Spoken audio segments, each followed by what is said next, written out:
गडचिरोली जिल्हा पोलिसांच्या अंतर्गत असलेल्या सुरजागड पोलीस मदत केंद्राच्या वतीने एका भव्य जनजागरण मेळाव्याचे आयोजन करण्यात आले होते। या मेळाव्याला मौजा, पेठा, कारंपल्ली, बांडे, मल्लिमपाडी यासह विविध गावातील महिला, युवक आणि युवती मोठ्या संख्येने उपस्थित होत्या। पोलीस आणि जनता यांच्यातील संवाद अधिक दृढ करण्याच्या उद्देशाने हा उपक्रम राबविण्यात आला। या मेळाव्याचे मुख्य आकर्षण म्हणजे आयोजित करण्यात आलेले कबड्डी आणि व्हॉलीबॉलचे सामने। परिसरातील अनेक संघांनी या क्रीडा स्पर्धांमध्ये हिरिरीने सहभाग घेतला।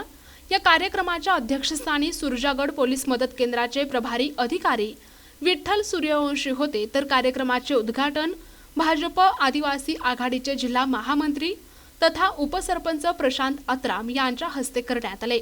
या प्रसंगी पोलीस उपनिरीक्षक सानप साहेब, सीआरपीएफचे ठोंबरे साहेब तसेच प्रमुख अतिथी म्हणून पोलीस पाटील श्री राबजी कोरामी, गुंडरू आणि केरकट्टा यांची उपस्थिती होती।